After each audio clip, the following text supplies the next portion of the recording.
जय Shri Krishna.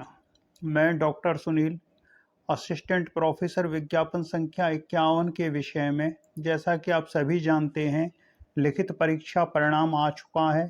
Interview schedule होना अभी बाकी है, किंतु इस बीच जो असफल छात्र हैं उनके द्वारा निरंतर दबाव बनाया जा रहा है कि ये परीक्षा रद्द हो जाए और उन्हें फिर से परीक्षा में बैठने का मौका मिल जाए। हम तो अपना काम कर रहे हैं, निरंतर ट्वीट कर रहे हैं, लेकिन आपसे पूछना है कि आप क्या कर रहे हैं। अगर लिखित परीक्षा परिणाम के बाद इंटरव्यू को लेकर आप सतर्क नहीं हैं, अगर आप आयोग और शासन को कुछ नहीं लिख रहे हैं, तो विश्वास मानिए आप अपने प्रति अपराध कर रहे हैं। फिर से कहता हूँ, आप अपने प्रति अपराध कर रहे हैं, क्योंकि जो फेल छात्र हैं उन्होंने मुहिम छेड़ दी है कि कैसे भी हो परीक्षा रद्द हो जाए। लेकिन हम भी निरंतर ट्वीट के द्वारा जवाब दे रहे हैं। और जो ये कहते हैं कि केवल ट्वीट कर रहे हैं, ज़रा आप भी ऐसा ट्वीट लिखकर देखिए। यकीन मानिए 1 घंटे से ऊपर लग जाएगा शब्दों के चयन में, उनको लिखने में, उनका संतुलन बनाने में 1 घंटे से कम नहीं लगेगा। तो हम तो अपना काम कर रहे हैं, न्यूज़पेपर देखते हैं, ट्वीट करते हैं, लेकिन आप लोग क्या कर रहे हैं? अगर आपको इंटरव्यू देना है और अगर आप कुछ नहीं कर रहे हैं तो आप अपराध कर रहे हैं। ज़रा हमने जो ट्वीट किया है इसको देखिए और ये देखिए कि 62 व्यू है, केवल 12 लाइक है। क्या केवल 12 छात्रों को ही इंटरव्यू देना है? आप लोग कहाँ सोए हुए हो? क्यों नहीं आगे आ रहे हो? ये देख लीजिए आज की अमर उजाला की न्यूज। असिस्टेंट प्रोफेसर परीक्षा दोबारा कराने पर अड़े छात्र अड़ रहे हैं कि परीक्षा दोबारा हो, और आप सो रहे हो। आप सोच रहे हो इंटरव्यू तो हो ही जाएगा। सतर्क हो जाइए, सचेत हो जाइए। अगर ये लोग कुछ कर रहे हैं तो आप भी कुछ करिए। आयोग में जाइए, शासन के पास जाइए, अपनी बात हर स्तर पर लिखिए। कल पत्थर गिरजाघर पर जो धरना प्रदर्शन हो रहा है उसमें अपनी मांग को रखिए कि साक्षात्कार अतिशीघ्र कराया जाए। आयोग से ले जाइए, वहाँ कह के आइए कि साक्षात्कार कराया जाए, ज्ञापन देकर आइए। नहीं तो ये टल गया तो टल गया, इसको लेने के लिए आयोग नहीं बैठा हुआ है। अगर आयोग को इंटरव्यू लेना होता तो रिजल्ट के बाद असफल छात्रों से प्रत्यावेदन नहीं मांगता। कौन सा आयोग है जो असफल छात्रों से प्रत्यावेदन मांगता हो? ये इंटरव्यू टालने का ही एक तरीका था। सो इंटरव्यू टल गया और इंटरव्यू के टलते ही असफल छात्र सक्रिय हो गए। आप बताओ 25 सितंबर तक कौन सा छात्र भ्रष्टाचार का आरोप लगाकर परीक्षा को रद्द करने की मांग कर रहा था? कोई नहीं था। लेकिन इंटरव्यू के टलते ही एक भीड़ आ गई है जो परीक्षा को रद्द करने की मांग कर रही है। तो सतर्क हो जाइए, आयोग और शासन को लिखिए। जैसे इन्होंने, अगर न्यूज में आज अमर उजाला ने कितनी प्रमुखता से इस न्यूज को निकाला है, तो हमने भी अमर उजाला की ही एक न्यूज को सामने रख दिया है। वो ये देख लीजिए, ये 6 अक्टूबर की न्यूज है। हमने अमर उजाला की 14 जून की न्यूज को सामने रख दिया है कि शासन की निगरानी में होगी असिस्टेंट प्रोफेसर की भर्ती। और अमर उजाला से ही पूछ लिया है कि जब शासन की निगरानी में भर्ती प्रक्रिया चल रही है तो ये रिजल्ट के बाद भ्रष्टाचार का मुद्दा कहाँ से आ गया? कहीं ऐसा तो नहीं है कि विपक्ष सरकार की छवि को खराब करना चाहता है कि ये सरकार कोई परीक्षा ही नहीं करा पाती? जैसे आरओ की परीक्षा नकल के चलते रद्द हुई, तो नकल के चलते अगर असिस्टेंट प्रोफेसर की परीक्षा रद्द होगी तो किसकी छवि खराब होगी? सरकार की। तो यही चल रहा है। ये विपक्ष घुस चुका है इस भर्ती में और उनका मकसद है कि 27 के चुनावों में इसको मुद्दा बना लिया जाए कि इस सरकार में तो पेपर आउट होते हैं, ताकि ये हो जाए कि जब तक सरकार नहीं बदली जाएगी भर्ती नहीं हो सकती है। समझ रहे हो? तो सतर्क हो जाओ। तो हमने अमर उजाला की आज की न्यूज के लिए, अमर उजाला की 14 जून की न्यूज को ट्वीट कर दिया है। और फिर इसमें देख लीजिए, स्पष्ट लिखा गया है, जो हम अभी बता देते हैं आपको। चलिए पहले ट्वीट पर आ जाते हैं। ये ट्वीट आज हमने कई लोगों को किया है, ज़रा इसको पढ़ लीजिए और बैठे मत रहिए यूट्यूब पर, ट्विटर पर आ जाइए, इस ट्वीट को आगे बढ़ाइए, जितना हो सके शेयर करिए, हर जगह पहुंचाइए।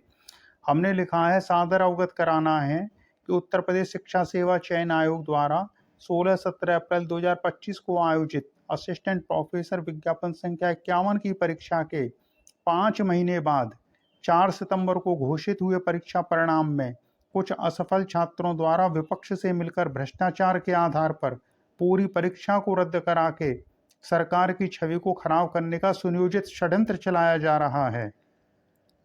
आज दैनिक समाचार पत्र अमर उजाला में असफल छात्रों के पक्ष को प्रमुखता से प्रकाशित किया गया है, जो 4 सितंबर को घोषित परिणाम में फेल हो गए हैं, जबकि इसी समाचार पत्र अमर उजाला ने 14 जून को प्रकाशित किया था, कोई भी भर्ती संस्था हो, ऐसा पहली बार होगा जब संस्था को चयन प्रक्रिया शासन की निगरानी में या शासन के सहयोग से पूरी करनी पड़े। विशेष सचिव गिरिजेश कुमार त्यागी की ओर से जारी निर्देशों के अनुसार ADM city Prayagraj Satyam Mishra, additional SP Geetanjali Singh, additional SP STF Vishal Vikram Singh और उच्च शिक्षा निदेशालय के सहायक निदेशक अजीत कुमार सिंह को टीम का सदस्य बनाया गया है। देख लीजिए, इसमें पुलिस के एडिशनल एसपी हैं, एसटीएफ के एडिशनल एसपी हैं, प्रयाग के एडीएम हैं, उच्च शिक्षा निदेशालय के सहायक निदेशक हैं। ये ऐसी टीम ने निगरानी की है इस परीक्षा की, और ये कहते हैं कि भ्रष्टाचार हो गया, फिर तो ये निगरानी समिति भी फेल हो गई, फिर तो शासन फेल हो गया, सरकार फेल हो गई। तो ये तो सरकार की छवि को ही तो खराब करने का प्रयास हो रहा है। ये मानिए मत मानिए, विपक्ष इसमें घुस चुका है। और आगे कहा गया है कि दिशा निर्देशों में कहा गया है कि असिस्टेंट प्रोफेसर भर्ती की लिखित परीक्षा के बाद की कार्यवाही निर्धारित समय एवं पारदर्शिता के साथ पूरी कराई जा सके, इसके लिए 4 सदस्यीय टीम आयोग को सहायता प्रदान करेगी। आगे बताया गया है कि एसटीएफ ने कुछ लोगों को गिरफ्तार किया था, हालांकि बाद में यह कहकर कि उन्हें क्लीन चिट दे दी गई थी कि उनके पास से नकली पेपर मिला है, मतलब उनके पास से जो पेपर पाया गया था वो असली पेपर नहीं था। असिस्टेंट प्रोफेसर विज्ञापन संख्या 51 की संपूर्ण मूल्यांकन प्रक्रिया शासन के द्वारा गठित विशेष निगरानी समिति की देखरेख में संपन्न हुई है।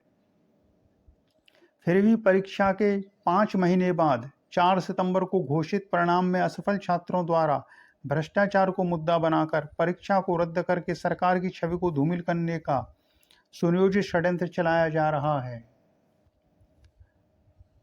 4 सितंबर को घोषित परीक्षा परिणाम में 25 सितंबर से इंटरव्यू आयोजित करने की सूचना दी गई थी, किंतु बाद को असफल छात्रों से प्रत्यावेदन लेने हेतु इंटरव्यू तिथि को 3 अक्टूबर तक स्थगित कर दिया गया।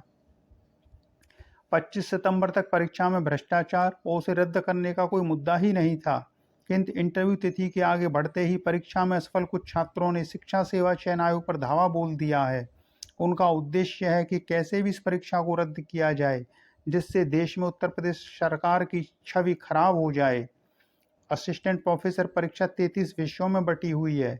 अगर किसी विषय में आपत्ति होती भी है तब भी पूरी परीक्षा रद्द करने का कोई आधार नहीं बनता है। अवगत कराना है कि असिस्टेंट प्रोफेसर के हिंदी विषय में उत्तर कुंजी पर आपत्ति को लेकर कुछ छात्र इलाहाबाद हाईकोर्ट की लखनऊ बेंच में गए हुए हैं, किंतु माननीय हाईकोर्ट ने भी परीक्षा के परिणाम अथवा साक्षात्कार पर कोई रोक नहीं लगाई है। उत्तर प्रदेश शिक्षा सेवा चयन आयोग असिस्टेंट प्रोफेसर विज्ञापन संख्या 51 के साक्षात्कार करने में अनावश्यक विलंब कर रहा है, और यह साक्षात्कार टालने का परिणाम है कि परीक्षा में सफल छात्रों ने गुटबंदी करके परीक्षा को रद्द कराने के लिए धावा बोल दिया है। उत्तर प्रदेश के यशस्वी मुख्यमंत्री श्रीमान योगी आदित्यनाथ जी से निवेदन है कि असिस्टेंट प्रोफेसर विज्ञापन संख्या 51 के साक्षात्कार निगरानी समिति की देखरेख में अतिशीघ्र कराने की कृपा करें, अन्यथा परीक्षा में फेल छात्रों द्वारा परीक्षा को रद्द करने और सरकार की छवि को धूमिल करने, खराब करने का षड्यंत्र चलता रहेगा। तो इतना हमने लिखा है, ट्वीट किया है और ये संबंधित जनों को टैग किया है, फिर हमने इनको भी अलग अलग से ट्वीट किया है। तो आप लोग बैठे मत रहिए, सतर्क हो जाइए। ये लोग आयोग पर टूट पड़े हैं, इनका प्रयास है कि कैसे भी परीक्षा रद्द हो जाए, और ये तब तक परीक्षा नहीं होने देंगे जब तक इनका चयन नहीं हो जाएगा। तो आयोग चले जाइए, ज्ञापन दे के आइए कि अतिशीघ्र इंटरव्यू करवाए जाएं। और ये सबसे बड़ी एक न्यूज है कि शासन की निगरानी में होगी असिस्टेंट प्रोफेसर की भर्ती। अब शासन द्वारा गठित प्रतिनिधि समिति की देखरेख में सारी मूल्यांकन प्रक्रिया पूरी हुई है, तो भ्रष्टाचार मुद्दा कहाँ से बन गया? और भ्रष्टाचार का अगर कोई मुद्दा था तो ये परीक्षा के बाद में इस मुद्दे को क्यों नहीं उठाया गया? ये तो फेसबुक ग्रुप में बैठ के कट ऑफ पूछ रहे थे और रिजल्ट निकलते ही फेल हो गए तो परीक्षा को रद्द कर दिया जाए। कितना मजाक कर रहे हैं। तो चलिए फिर अब आप सभी लोग सतर्क हो जाइए। हमने तो अपना काम कर दिया है। अगर आप लोग चुपचाप बैठे हुए हैं तो आप अपने प्रति अपराध कर रहे हैं। चलिए फिर इसी के साथ जय श्री कृष्ण।